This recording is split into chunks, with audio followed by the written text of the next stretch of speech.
حضرت ذوالقرنین رضی اللہ تعالیٰ عنہ۔ اللہ تعالیٰ نے انہیں زمین میں اقتدار دیا تھا۔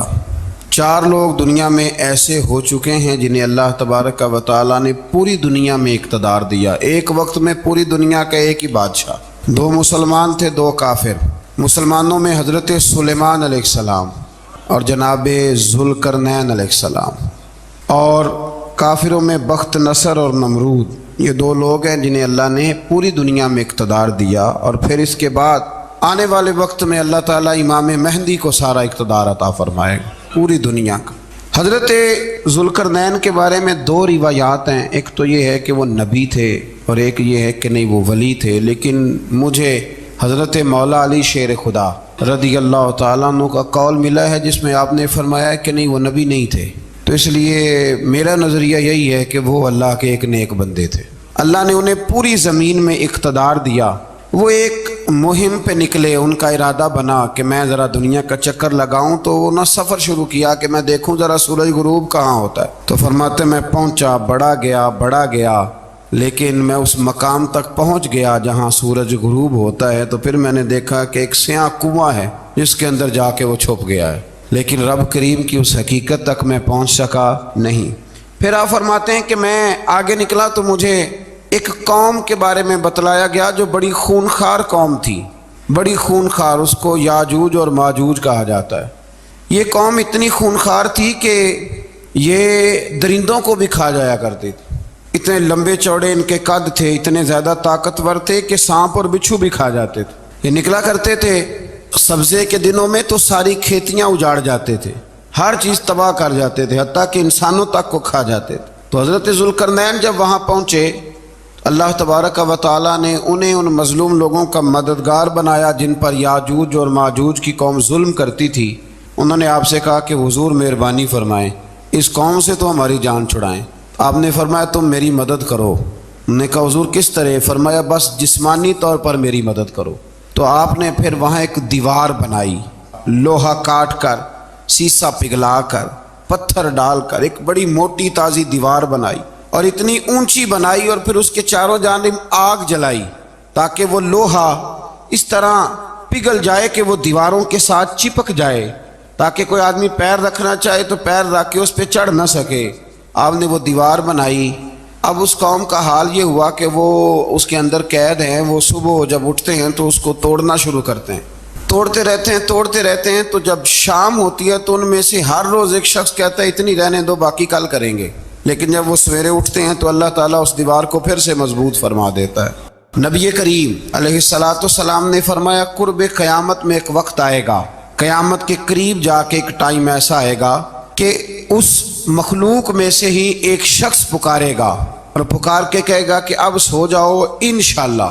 اللہ ان کی زبان پہ جاری کہے گا اب سو جاؤ اور سویرے انشاءاللہ یہیں سے شروع کریں گے۔ تو فرمایا وہ چونکہ انشاءاللہ کہیں گے تو پھر اللہ تبارک و تعالی اگلے دن اس دیوار کو وہیں پہ رکھے گا جہاں رات کو انہوں نے اسے چھوڑا تھا۔ اگلے دن وہ توڑیں گے تو دیوار ساری ٹوٹ جائے گی، اور پھر اللہ تبارک و تعالیٰ کا فضل ہوگا تو مسلمان کی طرف وہ بڑھیں گے، وہ قتل و غارت کریں گے، پھر سے وہی درندگی کریں گے۔ تو پھر حضرت عیسیٰ علیہ السلام ان کے لیے دعا کریں گے۔ تو دعا کا یہ حال ہوگا کہ ان کے وجود پر کچھ ایسی چیزیں برآمد ہوں گی جن کی وجہ سے وہ مر جائیں گے، ختم کر دیے جائیں گے، قیامت کے قریب جا کے وہ دوبارہ آئیں گے۔ اس کے بعد پھر اللہ تبارک و تعالیٰ نے سورہ کہف کی آخری آیات میں 7 سمندر اور ان جیسے اور بھی آ جائیں، فرمایا 7 سمندر ہوں اور ان جیسے اور بھی آ جائیں اور مل کر وہ روشنائی بن جائیں تو میرے رب کے کلمات ختم ہونے سے پہلے سمندر ختم ہو جائیں گے۔ اور آخری آیت میں اللہ تعالیٰ نے فرمایا کہ اے رسول صلی اللہ تعالی علیہ وسلم آپ کہہ دیجئے کہ میں تمہاری طرح ہی ایک بشر ہوں، انا بشر مثلکم، میں بھی تمہاری طرح ایک۔ اب مثلکم کا بہت سارے لوگوں نے ترجمہ اپنی طرح کا کر لیا ہے، حالانکہ حضور صلی اللہ تعالی علیہ وسلم نے فرمایا کہ بشر ہونے میں تمہاری طرح ہوں، رسول ہونے میں تمہاری طرح نہیں، اللہ کا حبیب ہونے میں تمہاری طرح۔ اور وہ یہ جو میں کہہ رہا ہوں نا نہیں، تو یہ صحیح بخاری کے لفظ ہیں، حضور نے فرمایا ایکم مثلی، کون ہے تم میں جو میری طرح ہو؟ اور تو اپنے رسول کے بارے میں یہ کہے کہ بکریاں چرا رہے تھے تو معاذ اللہ انہیں پتہ ہی نہیں تھا کہ میں نبی بن جاؤں گا، ایسی کوئی بات نہیں۔ اعلیٰ حضرت فرماتے ہیں اللہ اللہ وہ بچپنے کی پھبن، یعنی بچپن میں بھی رنگ ڈھنگ نرالے تھے میرے رسول کی۔ اللہ اللہ وہ بچپنے کی پھبن، اس خدا بھاتی صورت پہ لاکھوں سلام، اس خدا بھاتی صورت پہ۔ اور مرحوم اعظم چشتی نے بھی ایک جملہ بڑا خوبصورت کہا ہے، اس نے کہا تیری حیات پاک کا ہر لمحہ پیغمبر لگے۔ انہوں نے اپنے چچا کو بے جان بتوں کی عبادت سے روکا، عذاب الہی سے ڈرایا۔ اس نے کہا کہ آپ ہمیں ہمارے خداؤں سے پھیرنا چاہتے ہیں، اس سے رک جائیں ورنہ ہم آپ کو سنسار کر دیں گے۔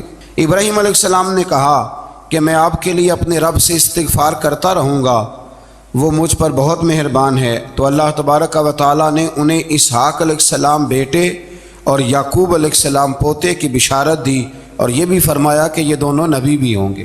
پھر آیت نمبر 51 سے لے کر 58 تک مختلف انبیاء کا ذکر ہے۔ اللہ تعالیٰ نے اس میں فرمایا کہ حضرت موسیٰ کو برگزیدہ رسول، نبی اور اللہ کا رازدار کہا گیا، اور حضرت ہارون کی نبوت کا بیان بھی ہوا، اور حضرت اسماعیل کو وعدے کے سچے، نماز اور زکوٰۃ کا حکم دینے والے رسول اور نبی اور اللہ کا پسندیدہ قرار دیا گیا۔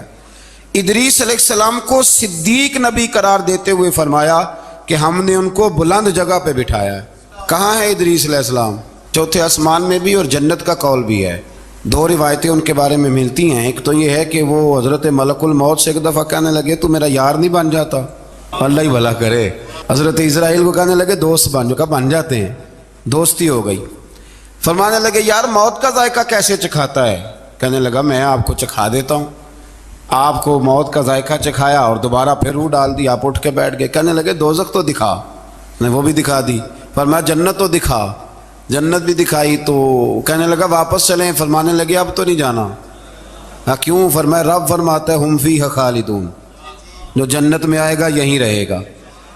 نے کہا جناب وہ تو پہلے موت کا ذائقہ چکھنا ہے، پل صراط جو دوزخ کے اوپر ہے وہاں سے گزرنا ہے۔ تو آپ فرمانے لگے یہ دونوں کام میں کر چکا ہوں اور تو نہیں کرائے ہیں، لہذا میں آ گیا ہوں تو میں نے یہیں پہ رہنا ہے۔ اب حضرت ملک الموت علیہ السلام نے عرض کی مالک یہ تیرا بندہ، فرمایا تیری دوست بھی اس کے ساتھ لگی تھی تو میری توفیق سے ہی لگی تھی، اور یہ یہاں تک آئے بھی میری توفیق سے ہی ہے، میرا ارادہ بن گیا انہیں یہاں رکھنے کا۔ میری طلب بھی تو تیرے کرم کا صدقہ ہے، میری طلب بھی تو تیرے کرم کا صدقہ ہے۔ یہ پاؤں اٹھتے نہیں بلکہ یہ اٹھائے جاتے ہیں، تو یہ بھی تو اس کا کرم ہوتا ہے نا کہ وہ کس طرح کر کے کسی کو نوازتا ہے۔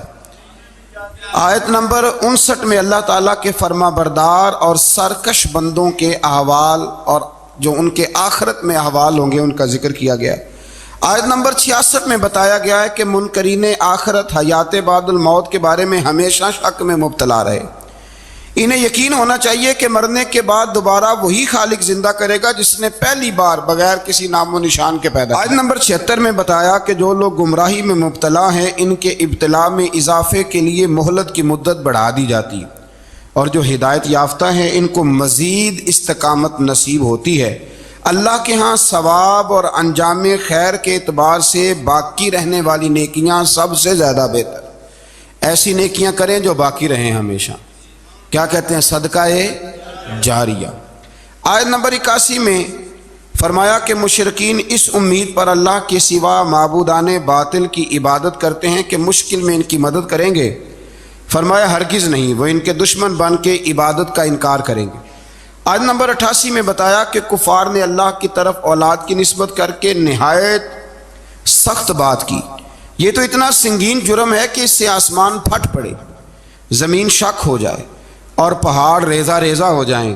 مزید فرمایا کہ آسمان اور زمین میں جو کوئی بھی ہے سب اللہ کے حضور بندے بن کے حاضر ہوں گے۔ آیت نمبر 97 میں فرمایا جو لوگ ایمان لائے اور نیک کام کیے عنقریب رحمان لوگوں کے دلوں میں ان کی محبت پیدا فرما دے۔ یہ جو شرک والا معاملہ ہے نا یہ بڑا سادہ سا ہے، کچھ لوگ آج نئے فلسفی اٹھے ہیں تو وہ کچھ عجیب و غریب سی باتیں دہریوں جیسی کرنے لگے ہیں، اور بعض مضامین ہم دیکھتے ہیں تازے جو چھپتے ہیں ان کے اندر بھی وہ اشارتاً کنایاتاً مذہب کی بنیاد پر تقسیم نہیں ہونی چاہیے، انسان بحیثیت انسان قابل تکریم ہے۔ تو ایک بات سمجھ لیں کہ جو مکان کی رجسٹری آپ کے نام ہے اگر کوئی اور دعویٰ کرے اس کا تو آپ کو برداشت ہے؟ یہ ہو نہیں نہ سکتا میاں، ملک میں وزیر کئی ہو سکتے ہیں پر وزیر اعظم ایک ہوتا ہے، اس کو سمجھ لیں۔ تو جب اللہ کی توحید میں کسی کو شریک ٹھہراتا ہے تو وہ بہت بڑا جرم کرتا ہے، وہ بہت بڑا جرم کرتا ہے۔ یوں سمجھ لیں کہ جیسے آپ کی 5 مرلے کی زمین پہ کوئی آ کے قبضہ کرے، اسے مار دینے کو دل کرتا ہے۔ اس لیے یہ ساری زمین رب کریم کی ہے، آسمان و زمین کا خالق اور مالک۔ تو شرک ناپسندیدہ بات، ناپسندیدہ۔ سورہ طٰہٰ شروع ہوتی ہے۔ اس سورہ طٰہٰ میں نبی پاک صلی اللہ تعالی علیہ وسلم کو رب کریم نے فرمایا کہ محبوب قرآن اس لیے نازل نہیں کیا تھا کہ آپ مشقت میں پڑ جائیں۔ نبی کریم لمبی لمبی نمازیں پڑھتے تھے، لمبی لمبی۔ تو قرآن مجید نے کہا طٰہٰ ما انزلنا علیک القرآن لتشقیٰ، محبوب قرآن اس لیے نازل نہیں کیا کہ آپ مشقت میں پڑ جائیں۔ حضور لوگوں کو بڑی جد و جہد کے ساتھ دین کی طرف بلاتے تھے، تو کہا محبوب قرآن اس لیے نازل نہیں کیا تھا کہ آپ مشقت میں پڑ جائیں۔ آپ تو مشقت کرنے لگ گئے۔ وہ یا رب اپنے محبوب کو کہہ رہا ہے، جیسے سورہ مزمل میں بات ہوئی نا کہ محبوب تھوڑا آرام بھی فرما لیا کر، محبوب تھوڑا آرام بھی فرمائے۔ پھر فرمایا کہ یہ قرآن نصیحت کے لیے نازل ہوا ہے، اور اللہ ظاہر و باطن سب کو جانتا ہے، اور وہ وحدہ لا شریک ہے، اور سارے اچھے نام اسی کے ہیں۔ آیت نمبر 10 میں فرمایا کہ مدین سے واپسی کے سفر کے دوران موسیٰ علیہ السلام اس واقعے کا بیان کیا کہ وہ اپنی جگہ پر رکے ہوئے تھے، تو وہیں انہیں غیب سے ندا آئی کہ موسیٰ میں آپ کا رب ہوں، آپ وادی مقدس میں ہیں تو ادباً اپنے جوتے اتار دیجئے، میں نے آپ کو چن لیا ہے، میرے پیغام وحی کو توجہ سے سنیے، میں اللہ وحدہ لا شریک ہوں، میری بندگی کیجیے، میری یاد کے لیے نماز قائم کیجیے، قیامت آنے والی ہے، اسی کی طرف آپ توجہ فرمائیے۔ اسی موقع پر آپ کو جو معجزات عطا کیے گئے ان کا بھی ذکر ہے، اور وہ ہم پیچھے بہت ساری جگہوں پہ اس کا ذکر کر آئے کہ اللہ تعالیٰ نے ان کو ایک ایسا عصا عطا فرمایا تھا کہ وہ ایک دم میں ہی بہت اژدہا اژدہا بن جایا کرتا تھا، اور پھر حضرت سیدنا موسیٰ علیہ السلام اپنا ہاتھ گریبان میں ڈال کے نکالتے تھے تو آفتاب کی طرح روشن ہو جاتا تھا۔ اقبال کہتے ہیں یدے بیضا لیے بیٹھے ہیں اپنی آستینوں، یدے بیضا لیے، چمکتے ہوئے ہاتھ ہیں ان کے، تو یہ اپنی آستینوں میں چھپا کے بیٹھے ہیں۔ پر اقبال نے یہ ولیوں کے لیے کہا ہے، نہ پوچھ ان خرقہ پوشوں کی، ارادت ہو تو دیکھ ان کو، ارادت ہو تو محبت کے ساتھ دیکھ، تنقید کے ساتھ تو پتہ ہے پھر بندے کو کوئی شے نہیں ملتی، آنکھیں گونگ ہو جاتی۔ ارادت ہو تو دیکھ ان کو، یدے بیضا لیے بیٹھے ہیں اپنی آستینوں میں۔ پھر اللہ تعالیٰ نے نا حضرت موسیٰ علیہ السلام کو حکم دیا تھا کہ فرعون کو دعوت دیں، تو حضرت موسیٰ نے دعا مانگی جو آیت نمبر 25 اور 28 میں موجود ہے، رب اشرح لی صدری ویسر لی امری واحلل عقدۃ من لسانی یفقہوا قولی، اے میرے رب میرے لیے میرا سینہ کھول دے، میرے لیے میرا کام آسان کر دے، میری زبان کی گرہ کھول دے تاکہ وہ لوگ میری بات کو سمجھ سکیں۔ یہ آپ نے دعا فرمائی، اور آگے جا کے مزید آپ نے التجا کی کہ میرے خاندان میں سے میرے بھائی ہارون کو اس مشن میں میرا وزیر بنا دے تاکہ مجھے تقویت ملے، اور اسے میرا شریک کار بنا دیجیے۔ اللہ تعالیٰ نے ان کی اس دعا کو قبول فرما لیا۔ آیت نمبر 38 سے حضرت موسیٰ علیہ السلام کی پیدائش کا ذکر ہوتا ہے، اور یہ تقریباً آیت نمبر 76 تک چلتا ہے۔ واقعہ آپ نے پہلے بھی سنا ہوا ہے، اپنے لفظوں میں بھی عرض کیے دیتا ہوں۔ فرعون کو اس نے وہ خواب دیکھ لیا تھا کہ ایک ستارہ اٹھے گا اور پھر وہ گرے گا تو میری ساری سلطنت کو تباہ کر دے گا۔ نجومیوں سے اس نے پوچھ لیا، اس نے کہا کہ ایک بچہ پیدا ہوگا جو تیری سلطنت کو تباہ کرے گا۔ چاہیے تو یہ تھا کہ وہ توبہ کرتا، لیکن اس نے کیا کیا کہ اس نے بچوں کو قتل کرانا شروع کیا۔ یذبحون ابناءکم، ذبح کرا دیتا تھا تمہارے بیٹوں کو، اور بچیوں کو وہ زندہ رکھتا تھا۔ اللہ تبارک و تعالیٰ کی قدرت دیکھیے، رب بڑا ہی کریم ہے۔ آپ یقین کریں مولا کے دینے کے انوکھے ہی انداز ہیں۔ یعنی حضرت موسیٰ کوہ طور کے پاس آگ لینے جائیں تو اللہ تبارک و تعالیٰ پہلی وہی فرما کے نبی بنا لے۔ بھائی حضرت یوسف کو کنویں میں ڈالیں تو رب وہاں سے نکال کے مصر کا حکمران بنا دے۔ وہ بڑا ہی بے نیاز ہے، مولا کے دینے کے انداز بڑے ہی انوکھے ہیں، وہ بڑے انوکھے انداز میں نوازتا ہے۔ تو حضرت موسیٰ جب پیدا ہوئے تو ان کی والدہ نے پتہ کیا کیا، ان کو ایک صندوق میں بند کر کے دریا میں بہا دیا۔ اب دریا میں بہتے جا رہے ہیں تو ماں تھی تو پریشان بھی ہو گئی، ان کی ہمشیرہ کو کہنے لگی ذرا دھیان رکھنا کدھر جاتے ہیں۔ حضرت موسیٰ علیہ السلام دریا میں بہتے بہتے نا فرعون نے نا دریا کے کنارے مکان بنایا ہوا تھا۔ آپ کو پتہ ہے بادشاہوں کا ذوق ہوتا ہے، آج کل ہمارے جو حکمران ہیں انہوں نے اس کا نام فارم ہاؤس رکھا ہوا ہے، میرا فارم ہاؤس، اور پرانے زمانے میں لوگ ڈیرا کہتے تھے، تو اس نے بھی اس طرح کا فارم ہاؤس بنایا ہوا تھا۔ وہاں پہ حضرت موسیٰ علیہ السلام تیرتے ہوئے تابوت کے اندر صندوق کے اندر جا رہے ہیں۔ فرعون اور ان کی بیوی حضرت آسیہ بے اولاد تھیں، بڑی تڑپ تھی بیٹے کی، وہ بھی وہاں کھڑی تھی۔ صندوق تیرتا ہوا آیا تو فرعون نے کہا کہ جاؤ پکڑ کے لاؤ دیکھو کیا ہے۔ جب وہ لے کے آئے نا تو آپ کی ہمشیرہ جو نگرانی کر رہی تھی پریشان ہو گئی کہ یہ تو اس کے ہاتھ لگ گئے، یہ تو اب مار ڈالے گا۔ لیکن جب خوبصورت اور چمکتا ہوا بچہ دیکھا تو بی بی آسیہ کہنے لگی یہ بنی اسرائیل کا ہے ہی نہیں، یہ تو پتہ نہیں کہاں سے بہتا ہوا یہاں آ گیا ہے، تو ایسے ہی چھوڑ، یہ پتہ نہیں کہاں سے ہے، رکھ نہ لیں۔ تو حضرت موسیٰ علیہ السلام وہ کہنے لگا نہیں انہی کے ہیں، موسیٰ علیہ السلام اسی کے ہیں۔ تو آسیہ کہنے لگی تیرے تو سر پہ نا بس بھوت ہی سوار ہو گیا، ہر وقت وہی لوگ تجھے یاد رہتے ہیں، پتہ نہیں کہاں سے بہ کے آیا۔ اب رکھ لیا، مان گیا فرعون۔ آپ فرعون کے گھر میں جو اس لیے بچے مروا رہا تھا کہ میری سلطنت حضرت موسیٰ پیدا نہ ہو جائیں، تو اسی کے گھر میں پرورش پانے لگے، اسی کے گھر میں۔ اب عورتیں منگائیں گئی دودھ پلانے کے لیے، تو حضرت موسیٰ علیہ السلام کسی بی بی کا دودھ نہیں پیتے، تو آپ کی ہمشیرہ نہ وہیں دائیں بائیں گھومتی رہتی، تو کہنے لگی جناب آسیہ سے کہ میں ایک بی بی کو جانتی ہوں بڑی صاف ستھری ہے، مجھے امید ہے یہ بچہ اس کا دودھ پیے گا۔ تو فرعون کہنے لگا دوڑ کے لا، تو وہ اپنی والدہ کو لے کے آئیں، تو حضرت موسیٰ نے فوراً دودھ پینا شروع کر دیا۔ فرعون کو پھر تھوڑا شک ہوا۔ ایک روایت یوں بھی لکھی ہے بعض لوگوں نے کہ فرعون ایک دن اٹھایا ہوا تھا، حضرت موسیٰ کی ابھی تھوڑی سی عمر تھی، تو آپ نے اس کی داڑھی پکڑ کے تو ایک گھونسا دے مارا، جلالی تو شروع سے ہے نا۔ تو کہنے لگا آسیہ تو مان نہ مان یہ بچہ وہی ہے۔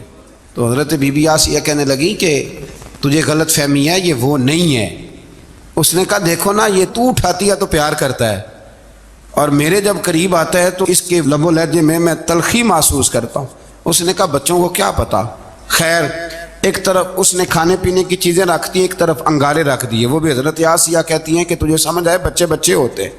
حضرت موسیٰ بچے تو تھے پر تھے تو اللہ کے نبی نا، اللہ کے نبی تھے۔ جب اس نے کہا نا یہ بچے ہیں، تو حضرت موسیٰ علیہ السلام بجائے انگاروں کی طرف جانے کے نبی تھے، وہ سیدھے کھانے پینے والی چیزوں کی طرف بڑھنے لگے۔ فرعون کہنے لگا اب بتا۔ اللہ تعالیٰ نے حضرت جبریل کو بھیجا، انہوں نے کہا ادھر نہیں جانا آپ ادھر جائیے۔ تو آپ آگ کی طرف گئے اور ایک کوئلہ اٹھا کے زبان پہ رکھ لیا۔ تو آسیہ کہنے لگی سمجھ آئی، بچے کو کیا پتا کدھر جانا ہے کدھر نہیں جانا، اگر وہ اتنا ہی خیال ہوتا وہی بچہ ہوتا تو آگ۔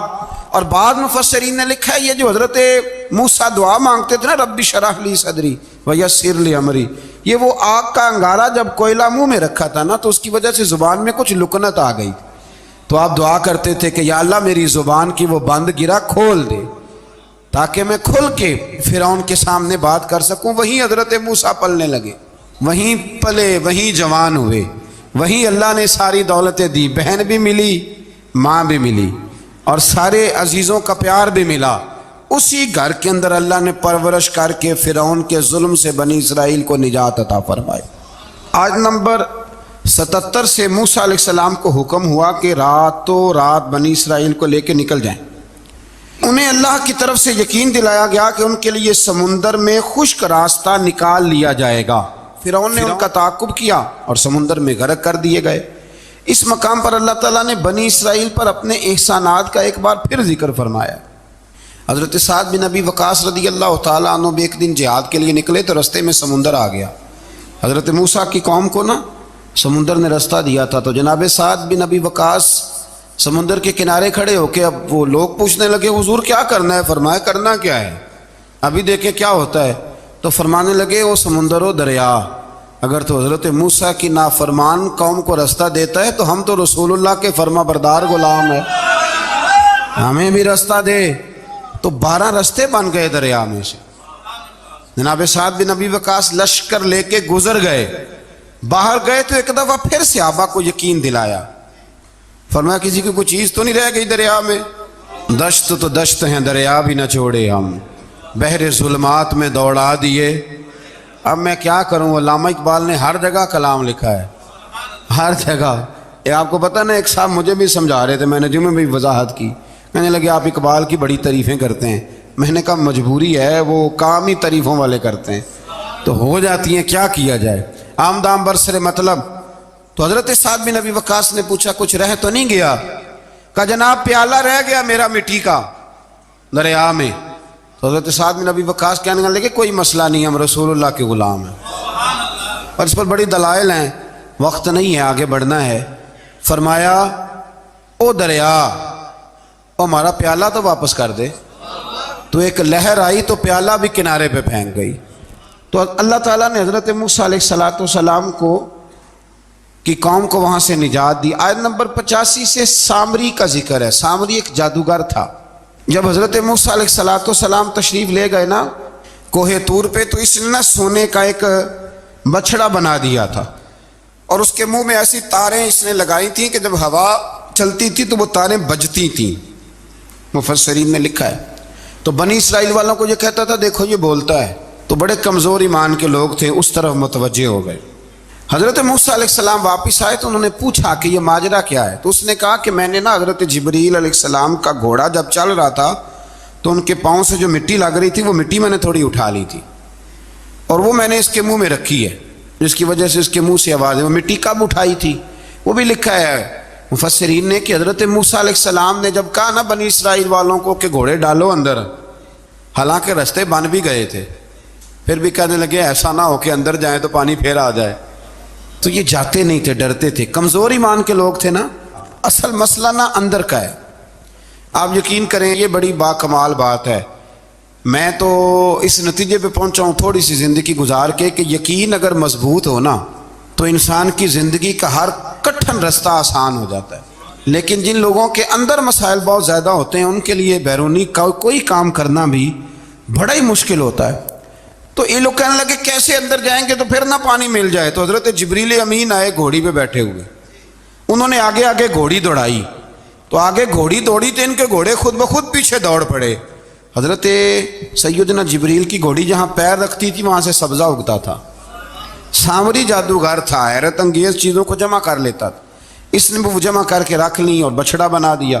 تو حضرت موسیٰ علیہ السلام نے جب اس سے پوچھا تو اس نے یہ بات بتائی اور کہنے لگا یہ تدبیر مجھے میرے نفس نے سجائی تھی۔ حضرت موسیٰ نے اس سے کہا تو یہاں سے چلا جا، زندگی میں تیرے لیے وحشت کی سزا ہے اور تیری سزا کا وقت آخرت میں مقرر ہے۔ وحشت کا بھی عذاب ہوتا ہے کچھ لوگوں کو وحشت کا عذاب یہ ہوتا ہے، یعنی انسان ہر وقت خوف زدہ رہے۔ آیات بتاتی ہیں کہ اس پر کون سا عذاب ہے؟ اس پر ایک وحشت طاری رہے۔ اللہ سے دعا مانگیں اللہ تبارک و تعالی ان ساری آزمائشوں سے ہمیں محفوظ فرمائے۔ اسی تسلسل میں پھر قیامت اور سور پھونکے جانے کا ذکر ہے۔ آیت نمبر 105 سے فرمایا کہ لوگ آپ سے پہاڑوں کے متعلق سوال کرتے ہیں، آپ ان سے کہہ دیجئے میرا رب انہیں ریزہ ریزہ کر دے گا اور پوری زمین ہموار میدان کی طرح ہو جائے گی۔ آیت نمبر 109 میں قیامت کی ہولناکیوں کا ذکر ہوا اور فرمایا آج اللہ کی بارگاہ میں کسی کو مجال شفاعت نہیں ہوگی سوائے اس کے جسے وہ اذن شفاعت عطا کرے اور جس کے قول سے وہ راضی ہو۔ آیت نمبر 110 سے اکھڑی گردنوں کے حی و قیوم کے سامنے جھکنے، ظالموں کے نامراد ہونے اور مومنین صالحین کے کامیاب ہونے کا ذکر ہے۔ آیت نمبر 114 میں علم اضافے کی تعلیم کے لیے دعا ارشاد فرمائی گئی ہے جو بڑی معروف ہے، رب زدنی علما۔ آیت نمبر 115 سے اس بات کا ذکر ہے کہ آدم علیہ السلام جو جنت میں درخت کے قریب چلے گئے تو یہ ان کی بھول اور اجتہادی خطا تھی، اللہ نے خود وضاحت فرما دی، اور انہوں نے قصداً اللہ کے حکم کی نافرمانی نہیں کی۔ آدم علیہ السلام کو جنت میں داخل کر کے بتایا کہ یہاں نہ بھوک لاحق ہوگی، نہ بے لباسی ہوگی، نہ پیاس لگے گی، نہ ہی دھوپ کی تپش محسوس ہوگی، اور یہ کہ آپ اپنے دشمن شیطان کی چالوں سے بچے رہیں گے۔ اس مقام پر قرآن نے اس موضوع کو پھر بیان کیا کہ شیطان نے وسوسہ ڈالا اور مخلص اور ہمدرد کا روپ دھار کر ان کو بہکایا۔ انہوں نے ممنوع درخت سے کھا لیا سو ان کے ستر کھل گئے اور جنت کے پتوں سے اپنے ستر کو ڈھانپنے لگے۔ پھر اللہ نے ان کی توبہ قبول کی اور جنت سے زمین پر بھیج دیا۔ آیت نمبر 124 سے اللہ تعالیٰ نے فرمایا جو ہماری یاد سے غافل رہے گا ہم اس کے لیے معیشت تنگ کر دیں گے۔ وَمَنْ أَعْرَضَ عَنْ ذِكْرِي فَإِنَّ لَهُ مَعِيشَةً ضَنْكًا، جو ہماری یاد سے غافل ہوگا اس کے لیے زندگی اس پر اللہ تبارک و تعالیٰ ہر وقت اپنی یاد کی توفیق عطا فرمائے۔ آیت نمبر 130 سے اللہ تعالیٰ نے ارشاد فرمایا ان کی باتوں پر صبر کیجیے، سورج کے طلوع اور غروب ہونے سے پہلے اپنے رب کی حمد کے ساتھ تسبیح پڑھتے رہیے، اور رات کے بعض اوقات میں اور دن کے حصوں میں بھی تسبیح پڑھتے رہیے، تاکہ آپ کا رب راضی ہو جائے اور آپ بھی راضی ہو جائیں۔ مزید فرمایا کہ اپنے اہل خانہ کو نماز کا حکم دیں اور خود بھی نماز پر قائم رہیں، اور نیک انجام صرف تقوی پر کاربند لوگوں کے لیے۔ لوگ کیا کہیں گے؟ لوگوں کے لیے الزام لگانا، پروپیگنڈا کرنا یہ بڑا ہی آسان کام ہے۔ دو ہی تو کام دنیا میں آسان ہے، ایک بدگمانی کرنا اور ایک غیبت کرنا، اور اتنا مزیدار کام ہے کہ آپ ساری دیہڑی کرائیں، کوئی بندہ تھکنے کو تیار معاذ اللہ ثم معاذ اللہ سارا دن۔ اور اگر آپ کہیں کہ اللہ کا ذکر کرو، تسبیح لے لو، صرف 500 دفعہ درود شریف پڑھ لو، تو پھر کیا بنے گا؟ کام یاد آ جائے گا، بہت سارے لوگوں نکل لیں گے۔ کبھی کبھی کچھ چیزیں بڑی یاد رہ جاتی ہیں۔ ایک شاعر نے ایک شعر کہا تھا، میری تھوڑی سی شعری ذوق ہے تو مجھے دلچسپی ہے، رہ جاتی ہیں کچھ باتیں ذہن میں۔ ایک دفعہ ہمارے ایک دوست کے بارے میں کچھ پراپیگنڈا ہونے لگا، تو میں نے انہیں ایک شعر لکھ کے بھیجا، مجھے یاد تھا، میں نے ایک شعر لکھا۔ کسی شاعر نے کہا تھا کہ مخلوق تو فنکار ہے اس درجہ کے پل بھر میں، سنگے در کعبہ سے بھی اصنام تراشے۔ کعبے کے اندر سے مٹی لے کے لوگ بت بنا لیتے اور اللہ کا شریک بناتے ہیں۔ تو کہنے لگا شاعر کہ مخلوق تو فنکار ہے اس درجہ کے پل بھر میں، سنگے در کعبہ سے بھی اصنام تراشے، تم کون ہو کیا چیز ہے داغ کبابی، لوگوں نے تو مریم پہ بھی الزام تراشے۔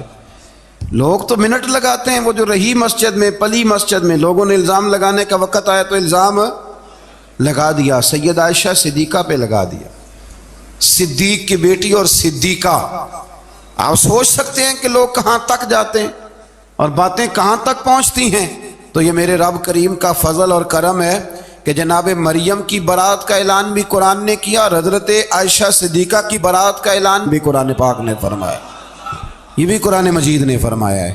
اور کل پرسوں بھی بات ہو رہی تھی حضرت یوسف علیہ السلام کی، تو الزام تو لگتے رہتے ہیں۔ تو میں نے اس دن بھی سوال کیا تھا، پھر دہراتا ہوں کہ غلطی کیا تھی حضرت یوسف کی؟ کبھی کنواں اندھیرا، کبھی بھائیوں کے تھپڑ، کبھی مصر کا بازار، اور ذرا سوچو تو صحیح جب بولیاں لگتی ہیں انسان کی تو کیا حال ہوتا ہے۔ اور پھر ذرا یہ بھی تو دیکھو نا کہ جب زلیخا نے الزام لگایا تو پھر کیا حال ہے، اور پھر 12 سال کی جیل پر رب فرماتے ہیں شانیں میں نے یوسف کو ہی عطا فرمائی ہیں۔ تو حضرت مریم سلام اللہ علیہا جب وہ بیٹا لے کے گئی ان کے پاس تو انہوں نے کہا یہ کہاں سے آ گیا؟ آپ فرمانے لگی میں نے تو چپ کر روزہ رکھا ہوا ہے، اسی سے پوچھ لو یہ کہاں سے آیا ہے، یہی بتائے گا۔ پنگھوڑے میں تھے حضرت عیسیٰ علیہ السلام، پنگھوڑے میں، تو قرآن مجید کہتا ہے کہنے لگے قال انی عبد اللہ، حضرت عیسیٰ بولے اور بول کے کہنے لگے میں اللہ کا بندہ ہوں، اور آتانی الکتاب، خالی نہیں آیا، کتاب ساتھ لے کے آیا ہوں، وجعلنی نبیا، اور اس نے مجھے نبی بنا کے بھیجا ہے۔ تو حضرت عیسیٰ علیہ السلام پنگھوڑے میں ہیں تو کلام فرما رہے ہیں، اپنے نبی ہونے کا اعلان فرما رہے ہیں۔ اب اس بندے کے قریب جا کے اس سے سوال کرنے کو دل نہیں کرتا جو نبی پاک کے بارے میں کہتا ہے 40 سال کے بعد نبی بنے۔ یہاں پنگھوڑے میں حضرت عیسیٰ کلام کریں، پنگھوڑے میں، اور وہ پنگھوڑے میں کہے میں نبی ہوں، اور تو اپنے رسول کے بارے میں یہ کہے کہ بکریاں چرا رہے تھے تو معاذ اللہ انہیں پتہ ہی نہیں تھا کہ میں نبی بن جاؤں گا۔ ایسی کوئی بات نہیں۔ اعلیٰ حضرت فرماتے ہیں اللہ اللہ وہ بچپنے کی پھبن، یعنی بچپن میں بھی رنگ ڈھنگ نرالے تھے میرے رسول کی۔ اللہ اللہ وہ بچپنے کی پھبن، اس خدا بھاتی صورت پہ لاکھوں سلام، اس خدا بھاتی صورت پہ۔ اور مرحوم اعظم چشتی نے بھی ایک جملہ بڑا خوبصورت کہا ہے، اس نے کہا تیری حیات پاک کا ہر لمحہ پیغمبر لگے۔